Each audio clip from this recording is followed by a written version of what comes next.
Islamic scholars کے بیانات سننے کے لیے ہمارے آفیشیل چینل الرحمان ڈیجیٹل کو سبسکرائب کیجئے۔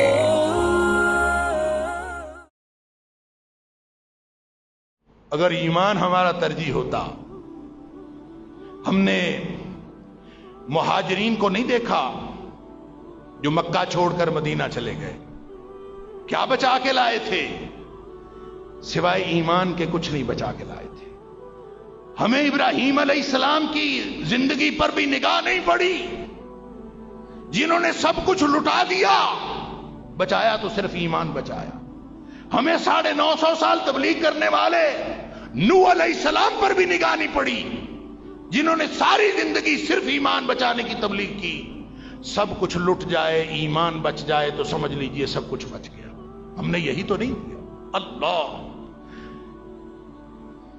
ظہر الفساد فی البر والبحر بما کسبت ایدی الناس لیذیقہم بعد الذی عملوا لعلہم یرجعون۔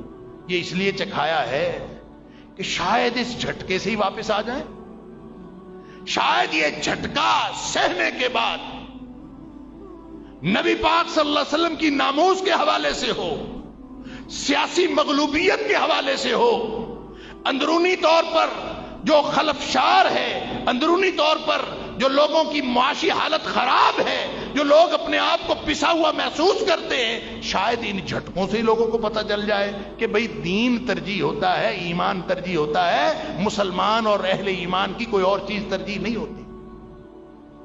اگر یہ سمجھ آ جائی لعلہم یرجعون، اللہ نے تو جھٹکا اس لیے لگایا تھا شاید اب واپس آ جائیں، لیکن ان کو کچھ ہوتا ہی نہیں۔ اللہ اکبر۔ تو سن لیجئے، نبی پاک صلی اللہ علیہ وسلم نے فرمایا، جو حدیث میں نے پچھلے جمعے میں عرض کی تھی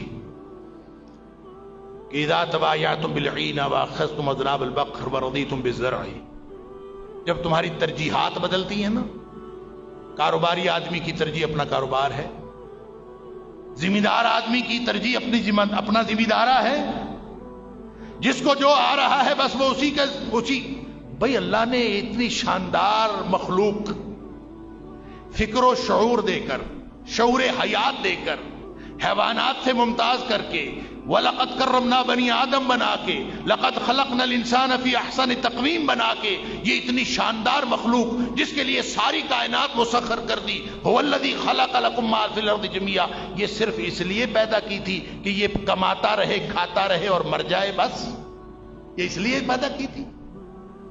اگر کھانا، کمانا اور مر جانا ہی زندگی ہوتا تو اس کے لیے حیوانات کافی نہیں تھے؟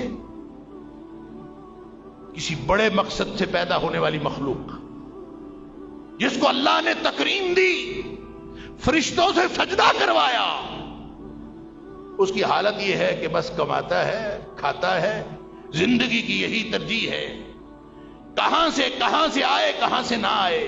بلکہ قرب قیامت تو یہ مسئلہ بھی نہیں رہا کہ حلال ہے کہ حرام ہے۔ اللہ اکبر۔ بخاری شریف کی حدیث ہے، نبی پاک صلی اللہ علیہ وسلم فرمایا قرب قیامت تو انسان ایسے ہو جائیں گے، لیاتین علی الناس زمان، لوگوں کے اوپر ایک ایسا زمانہ بھی آئے گا کہ لا یبال المرء ما اخذ منه امن الحلال او من الحرام،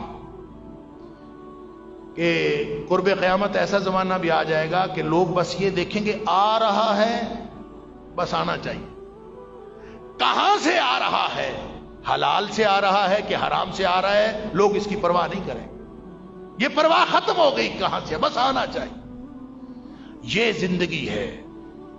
اگر یہی زندگی ہے، وَتَرَكْتُمُ الْجِهَادِ، جو دین کے لیے سٹرگل تھی، جو دین کو ترجیح بنا کے مر مٹنے کا ایک راستہ تھا، وہ تم نے چھوڑ دیا۔